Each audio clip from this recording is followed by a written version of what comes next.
네, 오늘은 네 명의 사사를 한 번에 하게 됩니다. 근데 네 명의 사사 중에 세 명은 소사사라고 분류되어지는 몇 절 안 나오는 사사이기 때문에 금방 저희가 지나갈 수가 있을 것 같고요. 그 다음에 오늘 이야기의 주인공은 아무래도 삼손이 되겠죠. 세 명의 소사사 이야기가 12장 8절부터 12장 끝에인 15절까지 나와 있는데요. 입산과 엘론과 압돈 세 명의 사사 이야기가 나옵니다. 그 중에서 이제 입산 같은 경우에는 그 표현이 너무나 분명해요.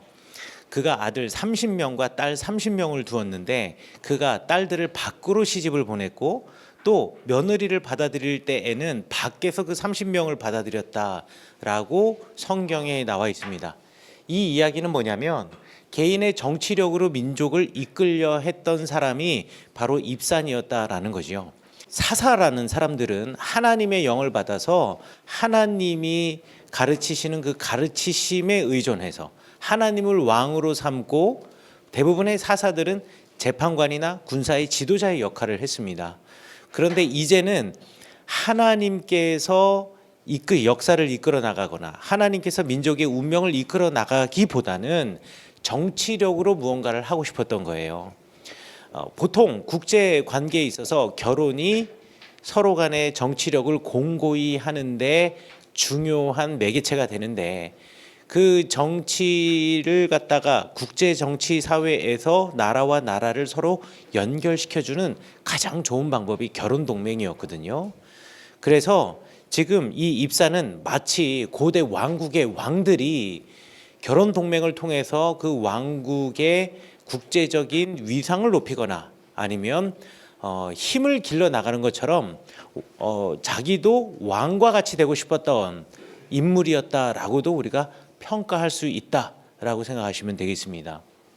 그래서 짧은 입산의 이야기를 통해서 이제 사사들이 스스로 왕처럼 군림하려고 하고 왕처럼 정치하려고 하고 우리 왕이 하나님의 종이다라는 생각보다는 이제 정말 자기가 주인이 되고 싶어 했던 사람들의 야망이 조금씩 사사들의 짤막한 이야기를 통해서 드러납니다. 엘론은 그냥 스쳐 지나가지만 압돈의 시대에 가면 이제 더 확실하게 나타나죠. 지난번에는 많은 아들들이 나귀 한 마리씩 타고 다녔는데요. 이제 압돈의 시대 오면은요, 손자 아들 40명과 손자 30명이 있는데 어린 낙이 70마리를 탔더라 해서 또 자기 아들뿐만 아니라 손자까지, 요즘도 농담으로 부자로 살려면 할아버지가 부자여야 된다라고 했는데, 지금 여기 압돈이 딱 그 짝이라고 말을 할 수가 있겠죠. 아들과 손자 전부 다 해서 70명이 있었는데 그 아들 손자 할 것 없이 다 한 마리씩 자가용을 뽑아준 우리 압돈의 이야기를 통하여서 이 사사의 사사기를 기록한 사람은 이제 사사가 스스로 왕이라는 제도는 없지만 스스로 왕이 되고자 했고 왕처럼 행동했다라는 것을 이 소사사의 이야기를 통해서 알 수가 있었습니다. 그래서 사사들이 치부하던 시대, 사사들이 스스로 정치력으로 민족을 이끌려 했던 시대, 이 시대가 지나고 이제 삼손의 시대로 들어오게 됩니다. 자, 그러면 이 삼손은 어떤 사람이었던가? 삼손은 하늘의 태양과 같은 왕이 되고 싶었던 사람들 중에 하나라고 우리가 말할 수가 있어요.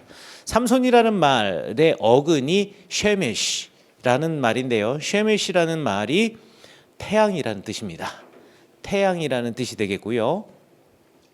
삼손의 동네 그 주변 바로 옆 동네 가면 또 현재 우리말 성경에는 벳세메스, 히브리어로 그냥 이야기하면 벳쉐메시라고 해서 태양의 집이라는 곳이 있는데요.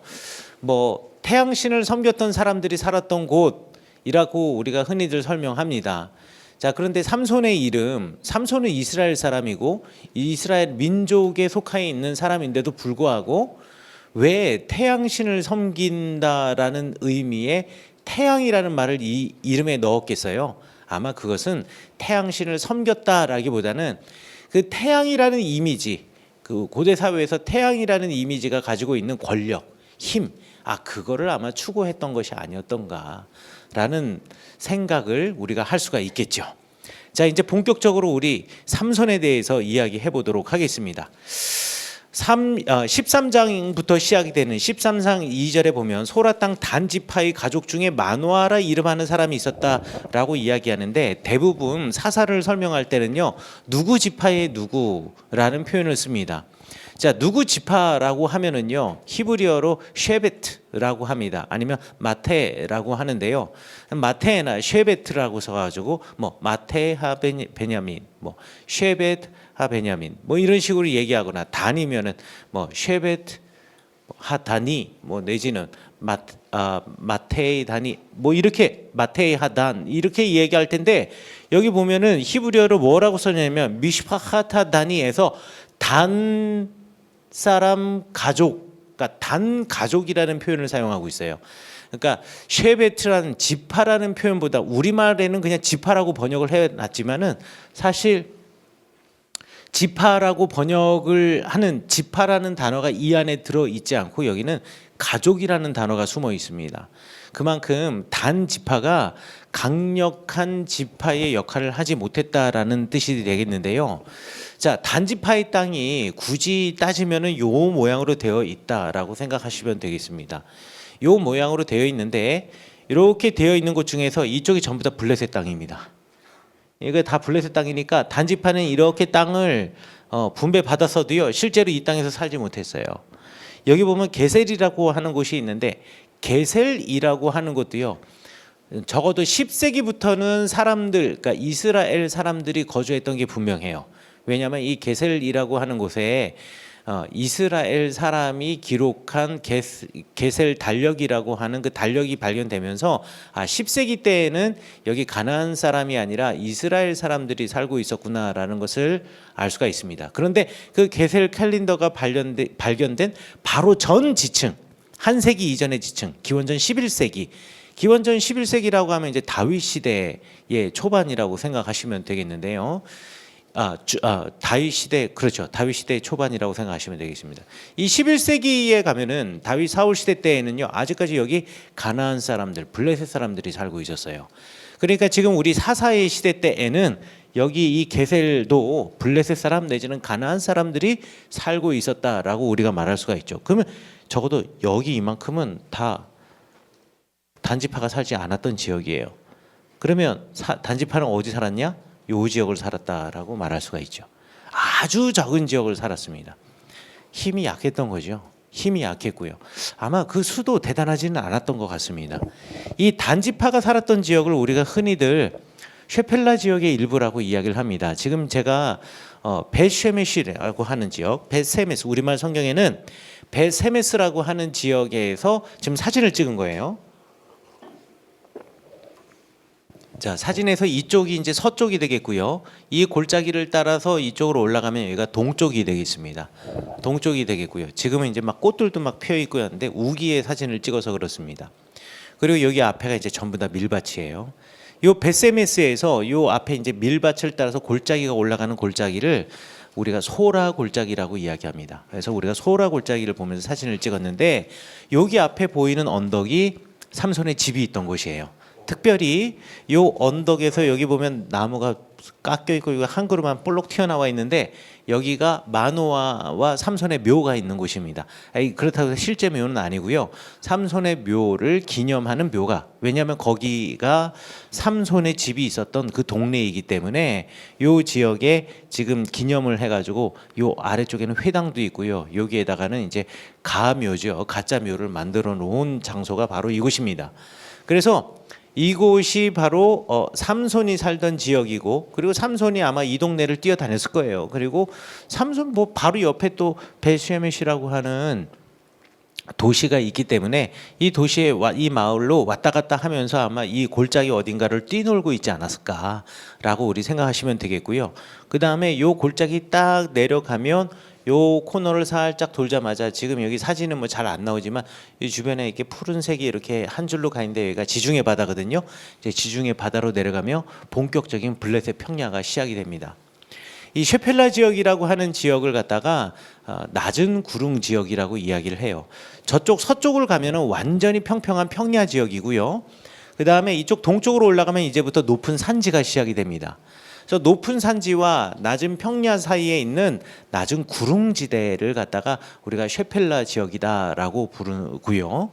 이 쉐펠라 지역은 고대로부터 전쟁을 하던 곳이었습니다. 왜 이곳에 전쟁이 많을 수밖에 없었느냐? 산지에 살고 있는 이스라엘 사람들의 입장에서는 조금이라도 넓은 농토를 확보하고 싶기 때문에 평평한 아래로 내려오고 싶어 하고요. 그 다음에 이 아래쪽 평야 지역에 살고 있는 사람들, 특별히 이제 블레셋 사람 같은 사람들은 제가 지난번에도 설명드렸던 것처럼 대부분의 자기들이 농업을 하면서 넓은 평야 지역에 살고 있는데 이 지역을 방어하는 주요 수단이 전차입니다. 전차를 가지고 산으로 올라가기 쉽지 않거든요. 그래서 산에서 내려오는 사람들을 막아낼 수 있는 가장 좋은 장소가 뭐냐면 전차가 올라갈 만한 완만한 언덕과 평야가 뒤섞여 있는 이 지역이 블레셋 사람들에게 있어서는 가장 최전방이 되는 거예요.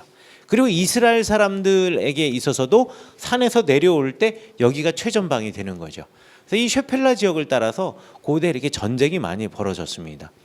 또 사람들이 고대에 이제 뭐 아나톨리아 반도 쪽, 그러니까 지금의 현재 터키 쪽에서 내려오는 사람들이라든가 아니면은 저쪽 시리아 쪽에서 오는 사람들이 이집트로 내려갈 때 해안길을 통과하거든요. 이 해안길이 이쪽 블레셋 평야 쪽으로 나 있습니다. 그리고 이 해안길을 따라서 사람들이 장사하는 사람만 오갔던 것이 아니라 이 해안길을 따라서 군사들도 오갔어요. 이 해안 평야 지역을 따라서 블레셋 군사들이 오갈 때 이 주변에 있는 마을들을 약탈하면서 지나가게 되잖아요. 그러니까 그 약탈하면서 지나가는 이 주변 마을 중에 이 또 쉐펠라 지역이 항상 포함되게 마련입니다. 그래서 이 쉐펠라 지역은 성경에서 여러분들 뭐 많은 전쟁들이 있었어요. 유다가 멸망할 때 뭐 라기스에서 벌어진 전쟁이라든가 아니면은 뭐 벳호론에서 벌어진 전쟁, 또 벳쉐메시에서 전쟁, 또 에벤에셀과 아벡에서의 전쟁, 뭐 이런 수많은 전쟁들이 이곳을 따라서 벌어졌고 또 이곳에서 발굴되는 많은 마을들이 전쟁에 의해서 파괴된 지층들이 참 많이 있다라고 생각하시면 되겠습니다. 자, 그러니까 이 단지파도 늘 전쟁 속에서 그러니까 전쟁에 휩싸여서 살고 있었다라고 생각하시면 되겠고요. 그리고 이 삼손 역시 이곳 산 위에서 살면서 아무래도 전차가 올라오기 힘든 곳이니까 산 위에 살면서 호시탐탐 블레셋 쪽으로 이제 진출을 해야 하는 단 지파의 지도자로 부름받은 사람이라고 생각하시면 되겠습니다. 그런데 아이러니하게 이제 가면서 이야기를 하겠지만 삼손이 해야 할 일은 블레셋과 전쟁에서 블레셋 땅, 그러니까 하나님으로부터 받은 유산으로 물려받은 그 땅을 점령해야 하는 사명을 갖고 있었던 사람인데 그곳을 점령하기보다는 그들 중에 하나처럼 되고자 했던 사람이죠. 전쟁으로 정복을 하려고 하기보다는 그들 중에 하나가 되어서 나도 그들처럼 살고 싶어 했던 사람이 삼손이었어요. 이게 정말 역사의 아이러니가 아닌가 생각합니다. 자, 이제 삼손의 탄생의 이야기가 나옵니다. 삼손의 탄생의 이야기가 나오죠. 소라 땅 단지파의 가족 중에 마노아라고 하는 사람이 있는데 이 사람이 아내와 함께 살고 있는 잉태하지 못했어요. 잉태하지 못할 때 하나님의 사자가 나타나서 그 하나님의 사자가 이 마노아에게 삼손의 출생을 예고해 줍니다. 이스라엘 사람들이 그 당시에 가장 많이 저질렀던 죄악은 하나님을 버리고 다른 신들을 섬기는 거였고 그 다른 신들의 대표적인 두 명이 바알과 아세라였어요. 그런데 이 바알과 아세라는 가나안 땅에서 풍요의 신들이었습니다. 하늘에서 비를 내리게 하고 그 비를 머금고 풍요로운 땅에 소산물을 내는 풍요의 신이 바알과 아세라였거든요. 자, 그런데 지금 현재 상황이 마노아와 그 아내가 잉태하지 못했다라는 것은 그 가족에 풍요가 없다라는 거예요. 그러면 사람들은 곧 어떻게 하느냐?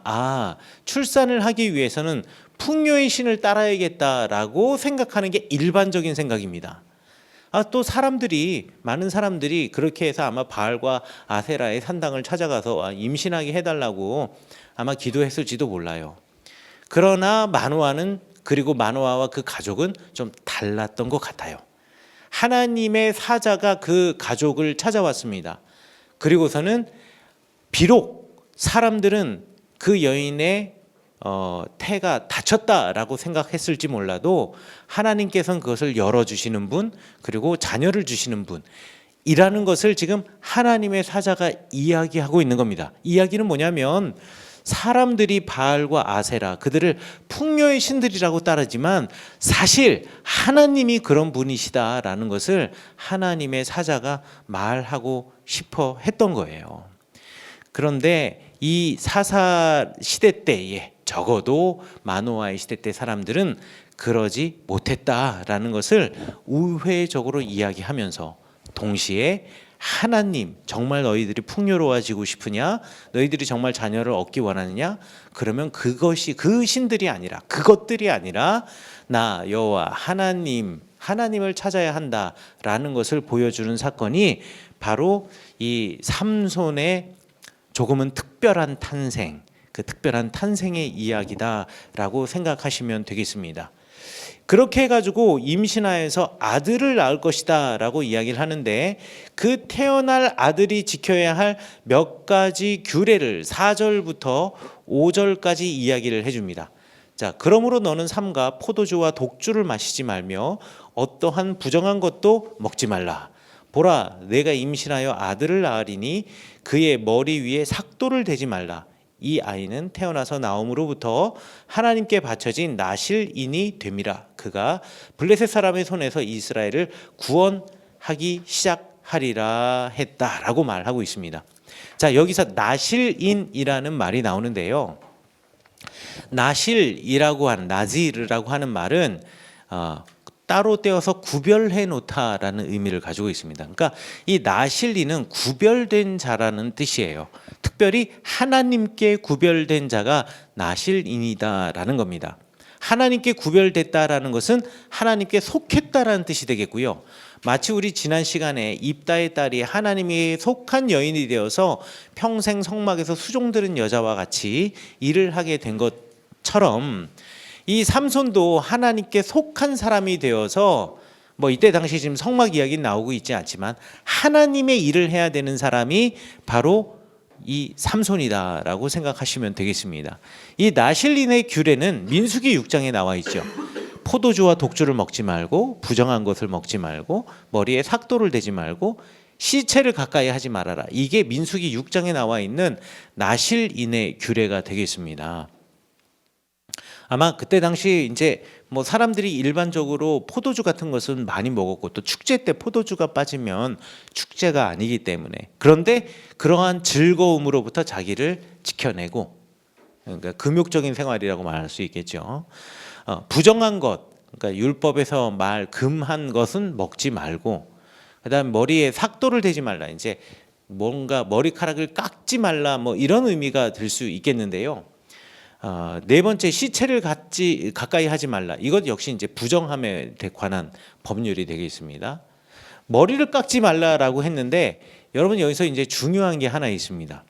나실인은, 여러분 태어날 때부터 나실인으로 태어난 사람은 사실 성경에 소개되기로는 딱 2명밖에 없어요.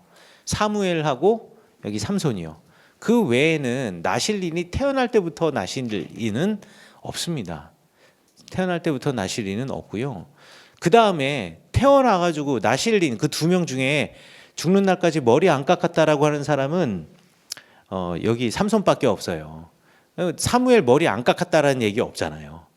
그래서 이 머리에 삭도를 대지 말라라는 의미가 어떤 의미인지에 대해서는 학자들 사이에 서로 논쟁적이긴 하지만, 어찌되었든 삼손은 머리를 깎지는 않았던 것 같아요. 근데 중요한 것은요, 그렇다면 성경에 날 때부터 나실인은 2명밖에 없으니 나실인은 그러면 성경에서 딱 2명만 등장하는 거냐라고 생각하시는 분들이 계실지 모르겠지만, 나실인은요 원래는 특정 기간 동안만 나실인이 되는 겁니다. 그러니까 누구나 나실인이 될 수가 있어요. 누구나 이스라엘의 어느 누구도 다 나실인이 될 자격을 가지고 있습니다. 그럼 나실인은 어찌 되느냐? 우리식으로 쉽게 말하면은 우리 뭔가 목회하다가 문제가 있거나 신앙생활을 하다가 문제 있으면 40일 작정 금식기도 하잖아요. 그럼 그 40일이 나실인 기간이 되는 겁니다. 이해가시죠? 40일 동안 내가 주님께 뭔가 구할 것이 있어서 금식도 하고 한 끼 금식을 하든 아니면 전부 다 금식을 하든 아니면 그 기간 동안 뭐 미디어 금식을 하든 그렇게 금식 기간 하는 동안 내가 하고 싶은 대로 마음대로 살아요? 그러지 않잖아요.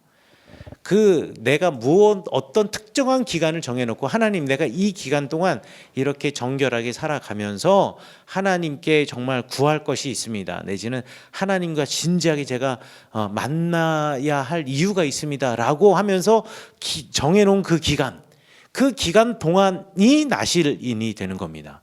그럼 그 기간이 딱 지나면 이제 나실인에서 끝나고 일반인으로 다시 돌아오는 거예요. 그래서 뭐 이거는 학자들 사이에서 완전히 서로 다 공유하고 동의하고 있는 바는 아니지만 여러분들 혹시 주석책 같은 거 읽으시면 웹이라고 해가지고 웹이라고 하는 학자가 있거든요. WEBB. 제가 갑자기 니컷이니까 New International Commentary of Old Testament라고 하는 주석 시리즈가 좀 그 평신도들도 읽기에 부담이 없는 좋은 주석 중에 하나인데요. 거기 있는 그 웹 같은 사람은 과거 예언자 학교에서 예언을 공부하고 하나님의 말씀을 공부했던 사람들도 나실인의 범주 안에 들 수 있을 수 있다라고 거기다 표현을 해 놓았더라고요. 그러니까 뭐 예를 들어서 여기 여러분들 이제 목사님들 목회자들이시니까 내가 주님의 종으로 내 평생 살겠습니다라고 생각을 하고 신학대학에 딱 입학하는 순간부터 이제 돌아가시는 그 순간까지 은퇴까지라고 해야 되나요? 또 아니면 돌아가시는 순간까지라고 해야 되나요? 뭐 은퇴 뒤에도 목사님이라고 부르니까 돌아가시는 그러니까 신학대학 입학부터 이제 돌아가시는 그 순간까지 나실인이 되는 거죠. 무슨 말인지 아시겠죠? 그러니까 나실인이라고 하는 것은 특별하게 뭐 어떻게 돼가지고 날 때부터 뭐 이런 게 아니라 내가 평생적으로 일상적인 신앙생활을 하다가도 언제라도 하나님 만나고 싶고 하나님의 음성이 필요하고 하나님과의 인격적인 어떤 그 목마름과 갈급함을 가지고 특정 기간 내가 뭔가를 딱 정해놓고 내가 특별히 이날에 이 기간 동안 뭐 하겠습니다 하는 그 순간 여러분이 나실인이 된다라는 거 기억하시기 바라겠습니다. 다만 독특한 경우가 삼손이었다라고 생각하시면 되겠어요. 그렇게 해서 하나님의 사자를 만나니까 지금 마누아와 그 아내가 하나님의 사자에게 무엇이라고 이야기를 하냐면 너무나 얼마나 감사하겠어요. 지금 임신하지 못하는 아내가 임신해서 아들을 낳긴다라고 하니까. 그래서 15절 16절 13장 15절 16절에 나와 있습니다. 마누아가 여호와의 사자에게 말하되 구하옵나니 당신은 우리에게 머물러서 우리가 당신을 위하여 염소새끼 하나를 준비하게 하소서. 그러니까 대접해드리고 싶다라는 거예요. 내가 당신을 대접해드리고 싶습니다. 이렇게 귀한 하나님의 말씀을 내게 전해주시는 하나님의 메신저이시니까 그랬더니만 그 하나님의 메신저가 이렇게 이야기를 합니다. 비록 나를 머물게는 하나 그래 내가 있어줄게. 하지만 내가 네가 주는 음식을 먹지는 않을 거야. 정말 무언가를 해주고 싶다면 내가 아니라 번제를 준비해서 여호와 하나님께 드리는 것이 옳다라고 이야기를 하죠. 야 정말 멋있지 않습니까? 오늘날 목회자들에게 꼭 필요한 덕목이라고 생각합니다. 정말 드러나야 하고 정말 대접을 받아야 하고 정말 존경을 받아야 하고 그리고 동경의 대상이 돼야 되는 것은 말 잘하고 능력 있어 보이는 목회자가 아니라 하나님이잖아요. 여호와의 사자라는 말 지난번에 제가 말씀드린 것처럼 여호와의 사자 말악 그 천사는 늘 구약 시대 때 그러니까 포로기 이전 시대 때는 사람을 가르치는 용어라고 말하잖아요. 사람이 하나님의 말씀을 품고 누군가에게 권위를 가지고 전할 때 물론 핍박을 받기도 하지만 또 많은 경우에는 사람들로부터 그 권위에 걸맞는 대접을 받기도 하는데요. 이 하나님의 사자는 그런 대접을 받을 때 그 대접을 받아야 할 유일한 분은 하나님이시다라고 말하면서 지금 사사시대 이스라엘 사람들과 극명한 대조를 보이고 있습니다. 이스라엘 사람들은 다른 신을 섬기고 그들을 따라가고 물질을 추구하고 심지어는 사사마저도. 그런데 하나님의 사자, 정체는 알 수 없지만, 누군지도 모르지만, 이름도 알 수 없지만 그는 오로지 받아야 할 분은 하나님이시다라는 것을 말하고 있는 것이 아주 사사기를 기록한 역사가가 아주 극명하게 대조를 해놓은 것이다 라고 생각하시면 돼요. 그때 마노아가 무엇이라고 물어보냐면 이렇게 귀한 하나님의 사자 이름이라도 알고 싶습니다 라고 이야기를 합니다. 그때 사사가 이야기를 하죠. 뭐라고 이야기하냐면 18절에 나옵니다. 어찌하여 내 이름을 묻느냐. 이 이야기는 뭐죠? 안 가르쳐 주겠다는 얘기죠? 맞습니까? 예, 어찌하여 내 이름을 묻느냐. 내 이름은 기묘자라. 아니 안 가르쳐 주. 야, 감히 네가 내 이름을 물어? 안 가르쳐 주겠다는 의도인데 그건 내 이름은 기묘자야. 라고 이름을 가르쳐 주는 한국말 번역이 이상한 겁니다. 한국말 번역이 이상한 거예요. 고대 사회에서 이름을 묻는다라는 것은요, 그 사람의 정체를 파악한다는 의미도 될 수 있지만 특별히 신의 이름을 안다라는 것. 적어도 이 여호와 하나님의 사자라고 하면 여호와 하나님의 사자가 곧 하나님의 권위를 갖고 있기 때문에 그 사자가 곧 하나님이라고 우리가 말을 했잖아요. 하나님, 신의 이름을 물어본다라는 것은 말이죠, 그 신을 소유하겠다라는 겁니다. 고대 사회에서는요.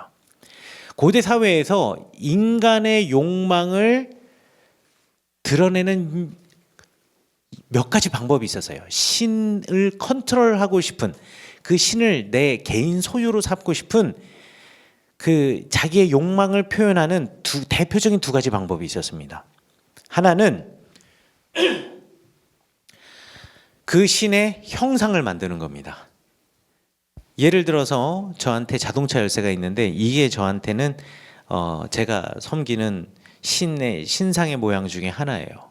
그래서 제가 그 신의 형상을 이 자동차 열쇠로 딱 열쇠의 형상으로 만들었습니다. 그걸 가지고 이제 제 주머니에 넣어 갖고 다닙니다. 그러면 이 말이 뭐냐면 제가 이 신을 소유하고 있다라는 거예요. 내가 이 형상을 가지고 있으니까요. 내가 하나님의 소유가 되는 거지 하나님이 내 소유가 되는 거 아니잖아요. 그런데 내가 이거를 만드는 순간, 무언가 물건을 만드는 순간 이제 내가 하나님을 소유하는 사람이 되는 거예요. 그런데 분명히 내가 이 소유하고 있는 하나님이, 내가 그 하나님을 향해서, 이 신을 향해서 이거 해주세요 라고 열심히 어딜 갈 때마다 꺼내놓고 기도를 합니다. 딱 도착하면 이렇게 딱 놓고 그 다음에 이제 기도를 하죠. 그리고 나서 다시 또 집어넣고 어디 여행길 가다가 또 이제 묵는 곳에 가서 태워놓고 다시 이걸 보면서 또 기도하고. 그런데 이 기도가 응답이 안 되는 거죠.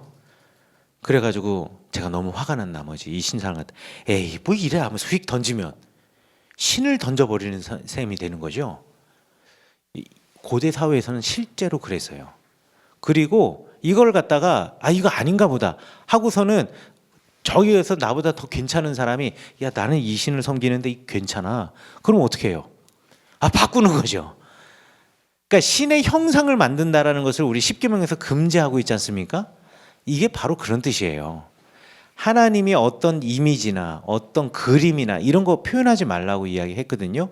그 이유는 너가 그것을 가지고 마치 나인 것처럼 생각을 하고 나를 컨트롤하려고 하지 말라는 거예요. 내가 너의 컨트롤을 받는 대상이 아니라, 내가 너의 소유의 대상이 아니라 너희들이 나의 소유이고 너희들이 나에게 컨트롤을 받는 민족이라는 것을 잊지 말라라는 겁니다. 그게 형상을 만들지 말라는 거예요. 그리고 세 번째, 하나님의 이름을 망령되이 일컫지 말라라는 십계명의 세 번째 계명이 있잖아요. 망령되이 일컫다라는 말이 너희들의 개인 욕심과 사리 사욕을 위해서 내 이름을 사용하지 말라, 이런 의미도 되고요. 감히 내 이름을 갖다가 네 입술에 올려서 나를, 이것도 우상 형상을 만들지 말라는 것처럼 똑같이 컨트롤하려고 하지 말라. 예, 과거에는 이름을 소유하는 것은 곧 그 사람의 존재를 소유하는 것이라고 생각을 했습니다. 우리 문화로 따지면 이거 생각하시면 되겠어요.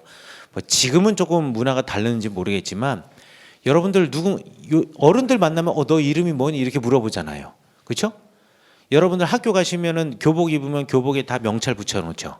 학생들은 명찰 붙이지만 선생님 명찰하고 다니시는 분들 없잖아요. 감히 우리가 어른 만나서 이름이 어떻게 되세요? 이렇게 먼저 물어보는 사람이 어디 있어요?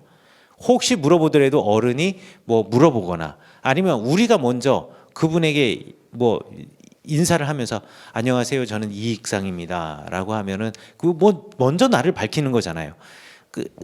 그러니까 누군가의 이름을 물어본다라는 것이 이제 상대적으로 낮은 사람이 높은 사람에게 질문한다는 것은 불가능한 일이잖아요. 우리나라 문화에서 먼저 연세 드신 분들이 우리의 이름을 물어볼 수는 있지만 뭐 이거와 똑같다라고 말할 수는 없지만 과거 그 고대 메소포타미아라든가 이스라엘 사회에서도요, 누군가의 이름을 물어본다라는 것은 내가 너보다 높은 지위에 있다라는 것을 드러내는 행위이기 때문에 이름을 함부로 물어볼 수가 없었어요. 그래서 지금도 아랍 마을 같은데 아랍 문화는요, 예전에 우리나라 그랬습니다. 예를 들어 뭐 이익상 씨 이렇게 하는 게 아니라 동네에서 아이고 노엘이 아빠, 그러니까 제 이름을 안 부르고 누구누구의 아빠라고 부르죠. 감히 나보다 연장자나 사회적 지위가 높은 사람에게는 이름을 입에 담지 않는 거. 그런데 지금 이 사람은 마노아는 하나님의 사자에게 그 이름을 물어봤어요. 그러니까 하나님의 사자가 이야기하는 거죠. 어찌하여 내 이름을 묻느냐? 나를 컨트롤하려고 그러는 거냐? 내가 하나님인데, 내가 신인데, 내가 하나님의 권위를 가지고 이곳에 온 것인데 네가 나의 이름을 알아서 무엇하겠느냐라고 말하면서 내 이름은 기묘자라라고 번역을 해놓았는데, 기묘자라는 말은 실제로 기묘자는 명사잖아요. 굳이 따지면 고유명사처럼 보이기도 하고요. 그런데 히브리어로는 펠리, 내 이름은, 이게 굳이 영어로 번역하면 저 영어 잘못하지만 My name is wonderful. 내 이름은 놀랍다. 끝입니다. 안 가르쳐줬어요. 이름 안 가르쳐줬어요. 내 이름은 그냥 놀랍다. 왜 내 이름을 알려고 하느냐? 내 이름은 놀랍다.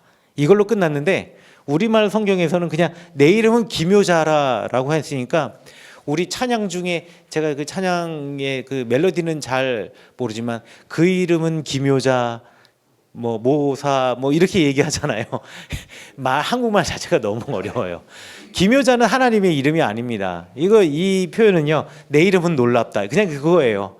하나님의 이름의 어떤 특징을 알려준 것이지, 내지는 하나님의 이름이 그렇다라는 상태를 알려준 것인지, 이게 하나님의 이름이 아닙니다. 그래서 어디 가서 하나님의 이름이 뭐 여호와 하나님, 엘샤다이 뭐 이러면서 기묘자 이러시면 안 됩니다. 기묘자 이름이 아닙니다. 아시겠죠? 그래서 기묘자 알 수 없다. 네가 나의 이름을 소유할 수 없다. 내가 너를 소유한 사람이다 라는 것을 다시 한번 이야기해 줌으로써 이 백성들이 하나님의 소유이라는 것을 다시 한번 이야기해 주고 있다는 것을 여러분들이 이해하셔야 될 것 같습니다. 자, 그래서 삼손이 태어났고 삼손이 무럭무럭 자랐어요. 삼손이 얼마나 신앙적으로 잘 자라는지 모르겠지만 14장부터 하는 일을 보면 그렇게 신앙교육을 잘 받은 사람 같지는 않아요.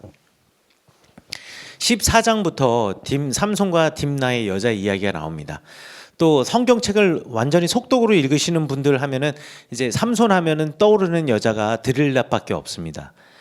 들릴라라고 이제 말하죠. 들릴라밖에 없는데 실제로 삼손에게는 두 명의 여자 이야기가 나옵니다. 이제 첫 번째 이야기, 딥나의 지역에 살고 있는 여자 이야기가 있고, 두 번째 이야기는 블레셋 여자 들릴라의 이야기가 있는데요. 먼저 딥나의 이야기부터 시작하겠습니다. 우리가 들릴라 이야기만 알게 되면 우리가 이제 그 삼손의 이야기에서 포커스를 두는 게 삼손이 나중에 이제 이렇게 그 다곤의 신전을 무너뜨리고 자기도 장렬하게 죽으면서 블레셋 사람들을 죽였습니다. 이 이야기로 그냥 끝나버리게 돼요. 그러면 삼손 이야기에서 중간을 뻥 구멍을 뚫어놓는 셈이 되는 겁니다.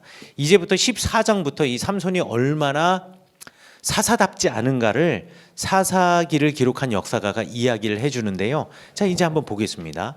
삼손이 딥나에 내려가서 블레셋 사람들의 딸 중에 한 여자를 보았습니다 라고 이야기를 합니다. 딥나 지역에도 블레셋 사람들이 살고 있었나 봐요.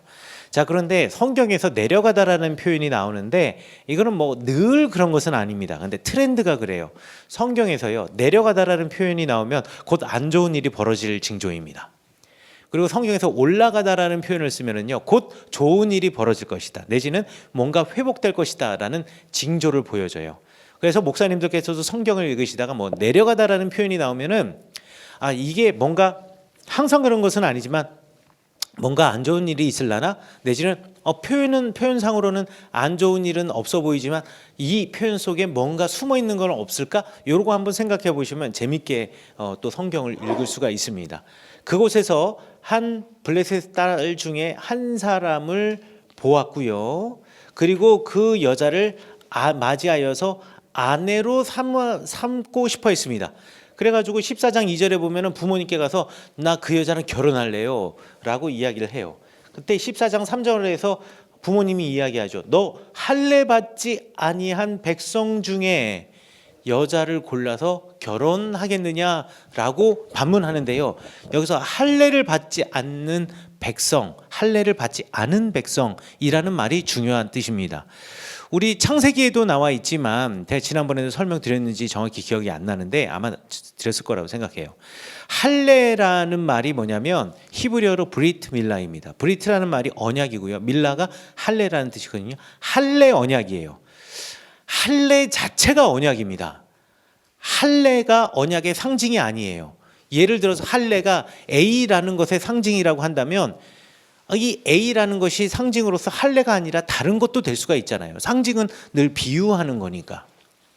그런데 A의 하나님의 언약의 백성, 하나님과 언약을 맺고, 그리고 하나님과 나는 이제 떨어질래야 떨어질 수 없는 한 몸이에요 라는 그 사실에 대한 상징으로서 우리 몸에 할례의 흔적을 갖고 있는 게 아니라 그 할례 자체가 언약이라는 거예요. 그렇기 때문에 유대인들이 디아스포라에 막 흩어져 살아가고 나라 없는 민족으로 2000년 동안 떠돌아다니면서 그 과정에서도 반드시 지키는 두 가지가 있었습니다. 그게 뭐냐면 안식일과 할례였어요. 이거는 자신들이 하나님의 백성이라는 정체성이었거든요. 뭐 때로는 음식법을 안 지킬 수도 있겠죠. 어길 수도 있겠죠. 하지만 설사 그런 일이 있을지라도 깜빡했네 하고 할례를 안 하는 경우는 없어요. 깜빡했네 하고 안식일을 안 지키는 경우는 없다고요. 그래서 유대인들이 안식일과 할례를 중요하게 생각하는 이유는 그게 내가 하나님의 백성이야 라고 하는 상징적인 내 사인을 몸에 갖고 있기 때문에, 일종의 스티그마타야 이게 아니고요. 그것 자체가 언약이기 때문에 아주 중요하게 생각한 거예요. 그 할례를 갖고 있는 백성, 할례를 받은 백성이라는 말은 곧 하나님의 백성이라는 말입니다. 그러니까 할례 받지 않는 백성과 너 결혼하려고 하느냐? 하나님의 백성이 아닌 그 사람과 결혼한다고? 라고 지금 부모님이 질문을 하는데요. 삼손의 대답이 가관입니다. 자, 뭐라고 이야기하냐면 내가 그 여자를 좋아합니다. 사랑은 모든 것을 이기죠. 사랑은 모든 것을 이기죠. 그 사람이 언약의 백성이든 아니든 사랑은 원수의 집안도 서로 하나로 묶을 수가 있죠. 로미오와 줄리엣처럼. 이라고 생각하시면 안 됩니다. 한국말로만 그렇게 번역을 해놓은 겁니다. 한국말로만 그렇게 번역을 해놓은 거고요. 히브리어로 읽으면은 히브리어가 주고자 하는 의미는 조금 달라요. 그 여자는요, 베에나에, 이게 또 핵심 단어 나왔습니다. 이게 뭐냐면 내 눈에. 지금 항상 하나님이 보시기에 지금 안 좋아했고, 하나님 보시기에 역겨운 일들을 행하고, 하나님 보시기에 별로 심히 괴로운 일들을 지금 하나님 눈에 보시기엔 정말 안 좋았거든요. 왜요? 사람들이 다 자기 눈에 좋은 거 따라갔기 때문에. 자, 근데 여기 또 나와요. 그 여자가 내 눈에, 하나님의 눈, 아버지 당신의 그 신앙의 눈, 그게 아니라 내 눈에 야슈라라는 말이 그냥 여기는 좋아합니다라고 표현을 해놨지만 야슈라베 에나이가 야슈라라는 말은 또 이런 의미를 가지고 있습니다. 옳습니다. 맞습니다. 정직합니다. 바릅니다. 이런 의미를 가지고 있는 말이 야샤르예요. 그 여자가 아버지가 생각하기에 블레셋 여인은 할례 받지 않은 백성이라서 하나님의 백성이 아닌 것 같고, 그 사람들은 다 잘못된 길을 걷는 것 같고, 그 사람들은 뭐 다 뭔가 문제 있는 것 같아 보이죠. 근데 제 눈엔 그렇게 안 보여요. 제 눈에 보기에는 그 여자가 하는 말이 맞는 것 같아요. 그 여자가 살아가는 삶의 방식이 맞는 것 같아요. 그 여자가 말하고 살아가고 지금 행하고 그 여자가 하는 모든 것이 다 맞는 것 같아요. 제 눈에는요. 그 얘기를 지금 우리말 성경에는 멋대가리 없이 내가 그 여자를 좋아합니다라고 번역을 해놓은 거예요. 그러니까 삼손은요, 자기의 정체성은 하나님의 백성이고 단지파 사람이지만 지금 이 여자가 맞는 거예요. 이 여자를 추종하는 겁니다. 이 여자의 삶의 방식을 동경하고 있는 거예요. 지금 그 얘기하고 있는 겁니다. 내가 그 여자를 좋아합니다. 충격적인 이야기죠. 4절에 그때의 블레셋 사람들이 이스라엘을 다스린 까닭에라고 표현을 해놨는데요. 이 말은 뭐냐면 삼손 안에 권력욕이 있는 거예요. 그러니까 내가 그 자리에 올라가야 되거든요. 그러려면 그 여자와 결혼하고 그들처럼 살아가는 게 맞다라는 거예요. 그들처럼. 지금 4절이 그것을 뒷받침하고 있다라고 생각합니다. 근데 4절에서 우리를 약간 혼동스럽게 하는 게 있습니다. 왜냐하면 이 4절은 사사기를 기록한 사람의 부연 설명이에요. 그 사사기를 기록한 사람은 삼손이 맨 마지막에 어떻게 했는지를 알고, 또 삼손도 일종의 나름대로 사사인지라 삼손을 변호하고 싶었던 것 같아요. 그래서 이것은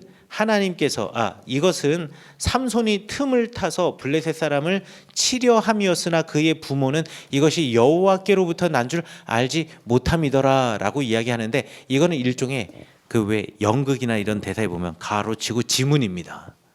이거는 역사가의 후대의 기록이지 실제로, 그러니까 역사가 나중에 삼손의 이야기를 평가한 것이지 실제로 삼손이 그런 마음으로 이 여인과 만나려 했던가, 이것에 대해서는 사실 알 수가 없는 거고요. 그리고 전반적인 이야기의 맥락의 흐름으로 보아서는 삼손은 거의 여호와 하나님을 몰랐다라고 보는 것이 맞는 이야기입니다. 왜냐하면 삼손이 행하고 대화하는 데 있어서 여호와 하나님을 한 번도 들먹인 적이 없어요. 그리고 늘 자기 눈에 맞는 대로 쫓아갔거든요. 그래서 이 14장 4절의 이야기를 갖다가 우린 뭐라고 이야기하냐면 이 역사를 기록한 사람의 각주다라고 이야기를 합니다. 자, 그렇게 한 다음에 이제 그 여인을 보여드리려고 5절에 보면 삼손이 그 부모와 함께 딥나로 내려가요. 그 여자를 보여주려고 딥나로 내려가는데요. 그 딥나로 내려가는 과정에, 부모님과 함께 내려가는 과정에 사자를 만나는 이야기가 나옵니다. 이 사자가 얼마나 강했는지는 모르겠지만 여호와 어찌되었든 젊은 사자, 그러니까 힘센 사자라는 거죠. 힘센 사자가 소리 지르고 달려오니까 삼손이 하나님의 영이 임하여서 그가 손에 아무것도 없이 그 사자를 염소 새끼 찢는 것처럼 확 찢어버렸다라고 이야기를 하고 있어요. 이게 큰 사건일까요? 아니면 크지 않은 사건일까요? 당연히 큰 사건이겠죠. 당연히 큰 사건이에요. 그것도 가는 길에 만났어요.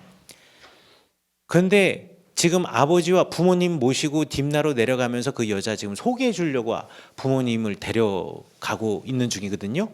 그 과정에서 사자가 으르렁거리며 나타났고, 삼손이 딱 사자가 나타나자마자 갑자기 장풍을 쏴서 죽이거나 내지는 갑자기 얼음 해가지고 세운 다음에 죽인 게 아니라 싸우기 위해선 뒹굴기도 하고 사자도 막 으르렁거리고 막 싸우고 이랬을 거 아니에요. 부모님이 알았을까요? 몰랐을까요? 싸우는지 안 싸우는지. 당연히 알 수밖에 없죠. 거기 뭐 누구 딴 사람이 있는 것도 하고 지금 삼손하고 부모님 3명 가고 있는데 사자가 나타나가지고 지금 싸운 거예요. 그런데 여기 성경 말씀에 보면은요, 그렇게 해서 이기고 난 다음에 자기가 행한 일을 부모에게 알리지 아니하였더라. 이게 말이 안 돼요. 부모님이랑 같이 내려가고 있는데 부모님은 같이 내려간 게 아니라 뭐 하루길 뒤에 왔나? 그것도 아니고 말이죠. 그 부모님 그때 자고 있었나? 아니, 자고 있다 손치더라도 아니 으르렁거리면서 싸우는데 그거 안 일어나는 부모님이 어디 있을 것이며, 결정적으로 사자는 야행성이 아니잖아요.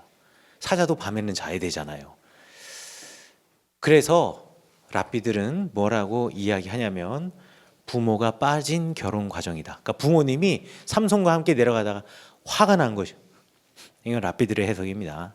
화가 난 거죠. 야, 내가 아무리 생각해 이거 아니다 하면서 그냥 되돌아 가버린 거예요. 삼손은 자기 혼자 내려가는 거죠. 그러다가 지금 사자와 싸운 거예요. 그리고 나니 부모님께 얘기 안 하는 거죠. 왜? 부모님 아직 모르니까. 그렇게 되어야만 이 이야기가 논리적으로 이어진다라고 생각해서 랍비들은 설명할 때 부모님이 빠진 결혼 과정이라고 이야기합니다. 그런데 이스라엘의 결혼 풍속에 있어서 부모님이 빠지는 것은요, 상상할 수가 없습니다. 왜냐하면 이스라엘 전통에서는 양가 부모님들이 해야 할 일이 되게 많아요. 우리도 그렇지만 결혼은 단지 사랑하는 두 사람이 만나서 그냥 한 가정을 이루는 것으로 끝나는 게 아니고요. 부모와 부모, 그러니까 가문과 가문이 서로 연결되는 겁니다. 가문과 가문이 서로 연결되는 거기 때문에 이 부모, 남편 집이 아내의 집에 주어야 할 뭐 모하르라든가 또 마타나 이런 것들을 많이 서로 토론하고 또 서로 간에 이렇게 잘 협의를 해가지고 두 가문을 하나로 묶어야 되는 일에서 지금 부모는 빠져버린 거예요. 삼손은 혼자서 내려가 버린 거죠. 그러니까 삼손은요, 이스라엘의 이제 문화와 풍습과 전통도 소중하게 생각하지 않고 그것을 지키고자 하는 마음도 없었다라는 것을 지금 이야기하고 있는 것이 아마 부모가 빠진 결혼 과정에서 이야기하려고 했던 역사가의 이야기가 아닌가 합니다. 자, 그런데 여기서 이제부터 중요한 사건들이 일어납니다. 이렇게 사자를 죽이고 난 다음에 그 다음에 얼마 후에 그 여자를 맞이하려고 다시 가다가 내가 죽인 그 사자의 주검, 그러니까 시체를 본 거예요. 그런데 그 시체에 사자의 몸에서 벌떼와 꿀이 있는 겁니다. 벌떼와 꿀이 있어서 그것을 떠서 걸어가면서 먹었고 그의 부모에게 이르러서 그것을 다 부모님께 이거 한번 드셔보세요 하면서 그 꿀까지 전해드렸어요. 이제 대부분 이제 설교를 하실 때 이렇게 사자가 이을 정도로 삼손이 용맹했다 이렇게 이제 교회 학교에서 많이들 가르치시잖아요. 그런데 실제로 가르치려고 했던, 그러니까 사사기를 기록한 역사가 말하려고 했던 것은 삼손이 힘세다라는 게 아니에요. 삼손이 계속 지금 나실린의 규례를 다 어기고 있다라는 얘기를 하고 싶은 겁니다. 일단 아주 정결하고 하나님께 속해 있기 때문에 극도로 정결해야 되는 사람이 블레셋 여인과 결혼하려고 했다라는 것 자체가 나실린의 규례를 깨뜨린 것이고요. 두 번째, 시체를 가까이 하면 됩니까? 안 됩니까? 안 돼요. 그런데 시체를 가까이 한 정도가 아니라 그 시체 가운데 그 시체 그 뼈들, 갈비뼈와 갈비뼈 사이에 예를 들자면 갈비뼈와 갈비뼈 사이에 벌집을 만들어 놓은 데서 질질 떨어지는 꿀을 떠먹었으니 이거는 시체를 접촉의 문제가 아니라 시체와 주검과 일심동체가 되어가지고 지금 나실린의 규례를 지금 완전히 깨버린 거예요. 그리고 우리 그 다음 장에 가면은 나중에 이제 삼손이 나귀의 턱뼈를 가지고 지금 이 결혼 파탄 나고 난 다음에 블레셋 사람들을 죽이는 이야기가 나오거든요. 그게 이제 15장 15절에 나옵니다. 삼손이 나귀의 새 턱뼈를 보고 그걸 손으로 집어 들어가지고 블레셋 사람 1000명을 죽였다. 왜 지금 말한 이 여자 이 여자와 결혼 잘 안 됐어요. 그래서 삼손도 안 나타나요. 그래가지고 이 집안에서 그 여인을 다른 남자에게 결혼을 장가를 보내잖아요. 여러분 다 아시는 것처럼. 그리고 난 다음에 삼손이 와 보니까 내가 사랑했던 그 여자가 딴 남자의 여자가 되어 있네. 그러니까 장인어른이 될 뻔했던 사람한테 항의를 하니까 아유 딸이 하나만 있는 것도 아니고 둘째 우리 막내 뭐 이러면서 다른 여인을 주려고 하니까 이제 삼손이 화가 나가지고 이 사람들과 이제 싸우는 이야기가 이제 나옵니다. 싸우는 이야기가 나오는데 그때 나귀의 새 턱뼈를 가지고 전쟁을 했다. 이러면 또 이제 저희 교회 학교 다닐 때는 선생님들이 아주 그림까지 보여주면서 삼손이 나귀의 그 이렇게 이빨 이렇게 있는 이 턱뼈를 이렇게 들고서는 막 사람들과 싸우면서 삼손이 이렇게 힘이 세요라고 말하지만 실제로 말하고 싶은 건 그게 아니에요. 그게 아니라 뭐냐면 나귀의 그냥 턱뼈라고 하지 않고 새 턱뼈라고 했습니다. 새 턱뼈는요 뉴가 아닙니다. 턱뼈에 뉴가 어디 있겠어요? 뉴 턱뼈하고 올드 턱뼈의 차이는 뭘까요? 여기 새 턱뼈, 새 턱뼈라는 말을 히브리어로는 타리, 신선한 턱뼈라는 표현을 썼습니다. 신선한 턱뼈와 그러면 신선하지 않은 턱뼈의 차이는 뭘까요? 방금 죽인 나귀의 턱뼈는 신선한 턱뼈. 그러니까 신선한 고기와 오래된 고기의 차이라고 생각하시면 되겠습니다. 자, 신선한 턱뼈, 새 턱뼈. 그러니까 새 턱뼈에는요 아직까지 피가 흐르고 있겠죠. 그렇죠? 피 만지면 될까요? 안 될까요? 안 되죠. 더군다나 나실린이 피를 만진다는 것은 이건 불가능한 일입니다. 있을 수가 없는 일이에요. 그런데 지금 나실린이라고 평생 나실린으로 살겠다고 하는 사람이 블레셋 여인과 결혼을 하지요. 시체, 주검을 만져요. 만지는 것뿐만 아니라 거기 있는 꿀을 떠먹어요. 그리고 나귀에 지금 피가 질질 흐르고 있는 턱뼈를 가지고 전쟁을 해요. 이건 나실린, 말만 나실린이지 나실린과 전혀 관계없는 삶을 살고 있다라고 말하고 있는 것이 이 이야기지. 이게 삼손이 힘이 세서 사자를 죽이고 삼손이 대단히 용맹해서 턱뼈를 가지고 1000명이나 죽였다라는 얘기를 하려고 했던 것이 아니었을 수 있다라는 겁니다. 지금 삼손이 이렇게 살아가고 있는 거예요. 자, 이렇게 사람들과 싸우고 이렇게 하고 나니까 나중에 어떻게 됐냐면은요, 요 턱뼈와 싸우기 이전의 이야기이기도 하는데요. 그렇게 블레셋 여인들과 어울리면서 블레셋 여인과 결혼하고 그래서 문제를 일으키고 거기서 사람도 죽이고 그래서 블레셋 사람들이 다시 쫓아왔을 때 여기 15절 이전에 벌써 12절에 보면은요. 사람들이 블레셋 사람들이 유다 사람들과 이 단지파 사람들을 쫓아와 가지고 삼손 내놓으라고 합니다. 내가 죽여버리겠어. 내놔. 그런데 우리의 사사잖아요. 우리의 사사니까 우리가 해야 될 일은 뭘까요? 우리가 그 사사와 더불어서 블레셋과 싸워야겠죠. 근데 12절에 보면 그들이 삼손에게 이르되 우리가 너를 결박하여 블레셋 사람의 손에 넘겨주려고 내려왔노라. 삼손이 사람들이 막 에단바위 주변에 모여서 막 회의를 하고 이러니까 삼손은 지레 겁먹었던 것 같아요. 이 사람이 나를 죽이려고 하는구나. 그래서 나를 죽여서 나의 시신을 블레셋에게 넘겨주려고 하는구나 라고 하니까 그나마 이 유다 사람이나 이 단 사람들은 양심이 있었던지 내가 너희들 죽이려고 하는 것은 아니고 그냥 넘겨만 줄게. 그러니까요. 이스라엘 사람들의 인식에 자기들만 살 수 있다면 사사를 넘겨주든 말든 우리 형제들을 보호하지 않고 그를 그냥 그 사람 곁으로 그 사람들 손아귀에 넘겨주던 말던 관심 없다라는 겁니다. 이거는 계속 연결되어지는 지파의식도 사라지는 거고요. 그리고 이제는 더 이상 사람들이 사사를 존경하지 않는 시대가 되었다라는 거예요. 사사 너는 그냥 사사일 뿐이지. 네가 죽든 말든.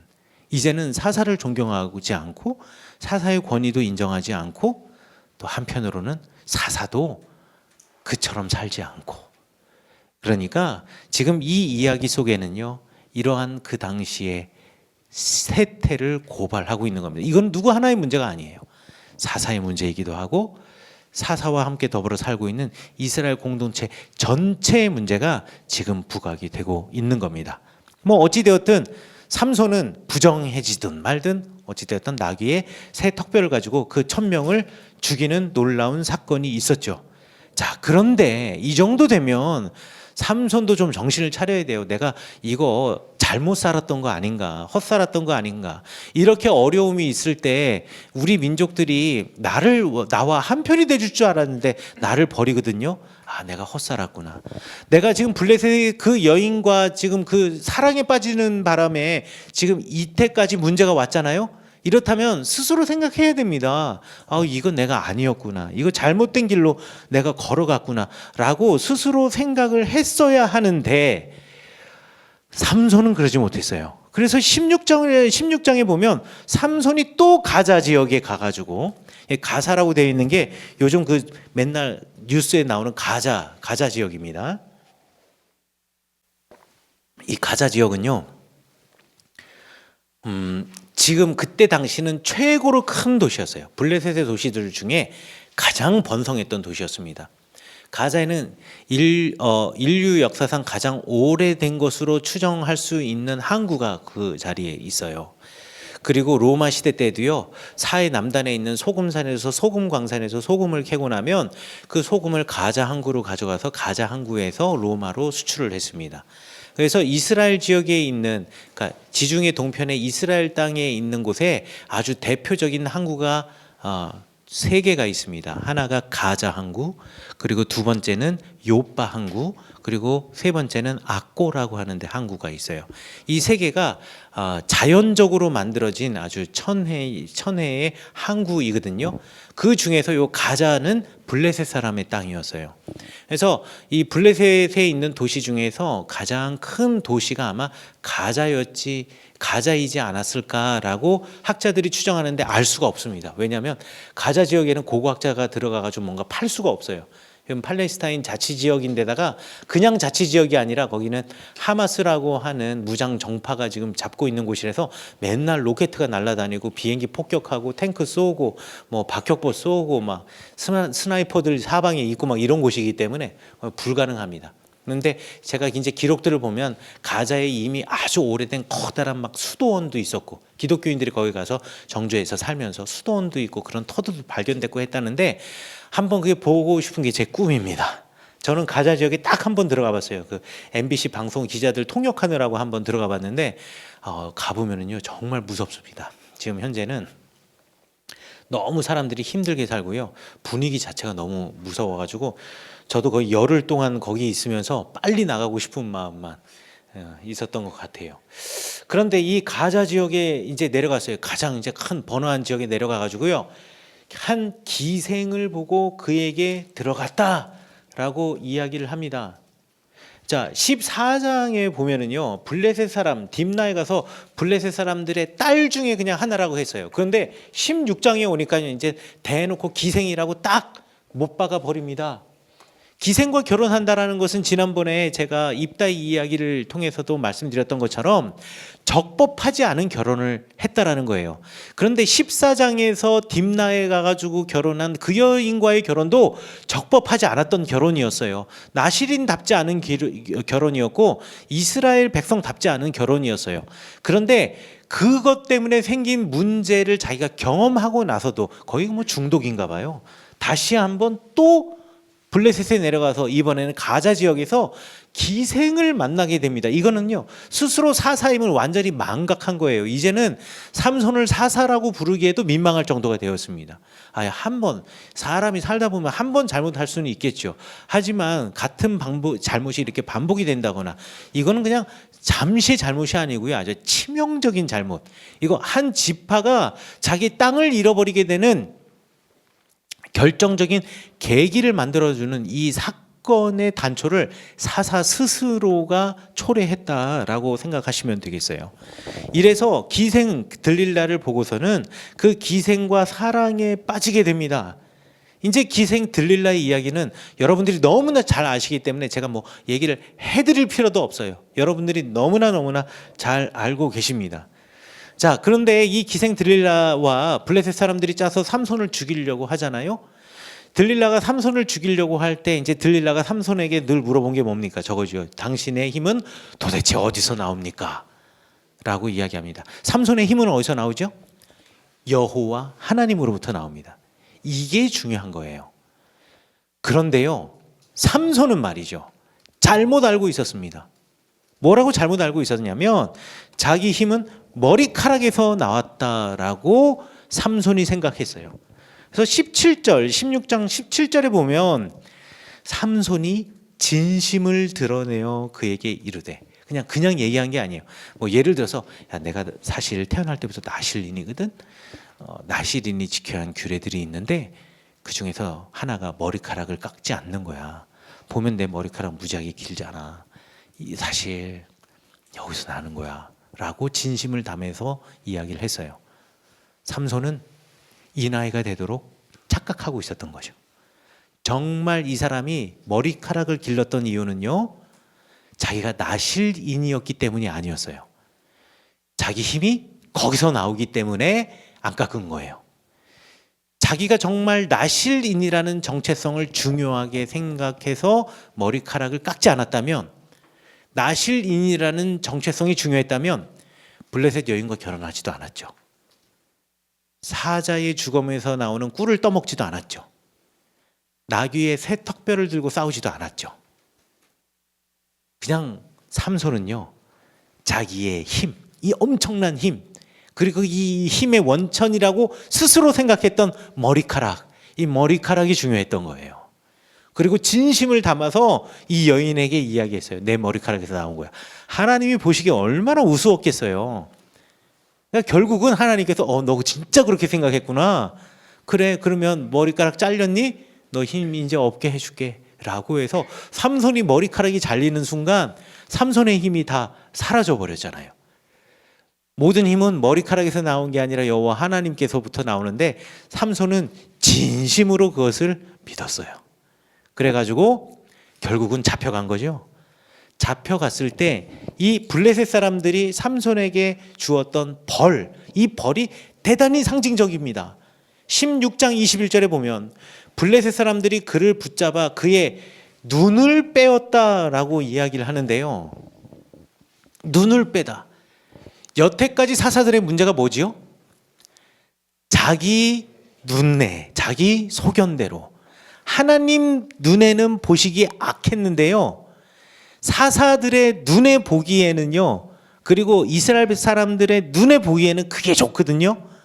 자기 소견대로 살아갔어요. 근데 이제 우리가 이제 설명하는 마지막 사사가 삼손 아니겠습니까? 마지막 사사 때 와서는 하나님이 결국은 눈을 빼버리셨어요. 아니, 손 하나 없이 하나님의 나라에 들어가는 게, 다리 하나 없이 하나님에 들어가는 게 두 손, 두 발을 가지고 죄 짓는 것보다 낫다라고 목사님들 설교하시잖아요. 지금 그 얘기하는 거예요.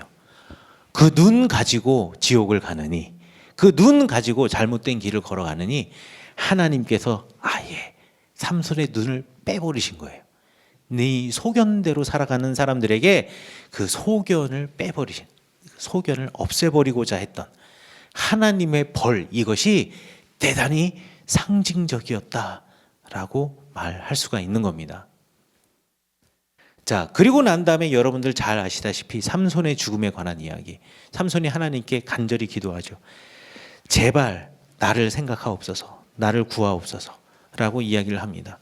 그리고서는 맨 마지막에 삼손이 집을 버틴 두 기둥 가운데 하나는 왼손, 하나는 오른손을 껴서 의지하고 이걸 갖다 밀어가지고 건물이 무너져서 삼손이 살아있을 때보다 그때 맨 마지막에 죽은 사람이 훨씬 더 많았다라고 이야기를 하는데요. 이때까지 삼손의 머리가 충분히 길었을까요? 안 길었을까요?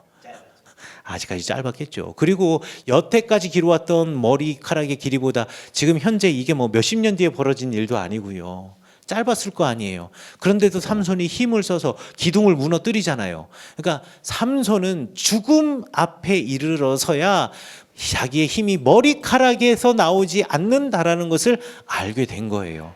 왜 사람들은 왜 꼭 제정신을 죽기 전에 차리는지 모르겠어요. 삼손도 그랬어요. 자기의 힘은 머리카락에서 나온 줄 알았지만 이제 하나님께 드디어 여호와 하나님께 구하고 이게 아니라는 것을 알게 됐을 때 내 머리카락이 짧은지는 알고 있지만 그 양쪽 기둥에 손을 대어서 무너뜨릴 수 있는 믿음을 갖게 됐잖아요. 그리고 그 믿음을 갖게 되었을 때 하나님이 힘을 주셨잖아요. 지금 사사기의 이야기가 그 이야기를 하고 있는 것이다. 해피엔딩 같지만 전혀 해피엔딩이 아닙니다. 사사 중에 전쟁 나가서 죽은 사사가 누가 있어요? 없잖아요. 삼손이 처음으로 사사지만 전쟁 나가서 결국 그 전장터에서 죽은 사사가 되어버렸어요. 그리고 18장에 가면 결국 단 지파 사람들은요, 18장 1절에 나와 있습니다. 거주할 기업에 땅이 없었어요. 그러니까 땅을 잃어버리게 된 겁니다. 이게 단의 땅인데요. 지금 여기 벳세메시 앞에 있는 지금 여기에 소라에서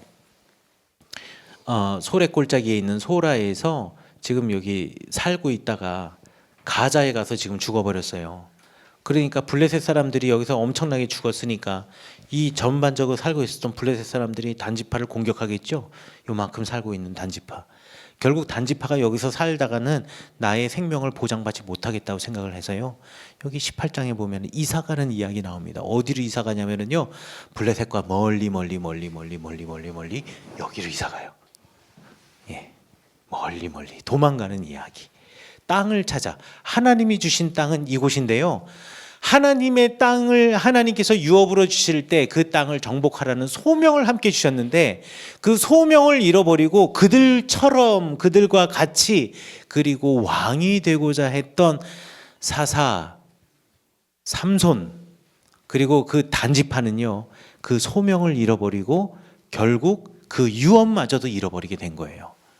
그리고 하나님의 주신 땅을 떠나서 저기 라이스 땅으로 이주하는 이야기 18장의 이야기를 보시면 이 사사기를 기록한 역사가가 지금 계속해서 리스트가 나오는 사사의 이야기를 통해서 사사의 시대 때 점점 어떻게 이스라엘 백성들이 타락해 가는지 나락으로 빠져지는지 그리고 그 맨 마지막 사사라고 말할 수 있는 삼손의 시대에는 결국 사사의 죽음과 동시에 하나님이 주신 유업마저도 잃어버리는 최악의 경지에 이르게 되었다라는 것을 이 역사가는 보여주고 싶었던 겁니다.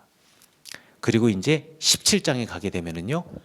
사사뿐만 아니라 레위인들까지도 극도로 타락하게 되는 이야기가 나오게 되죠.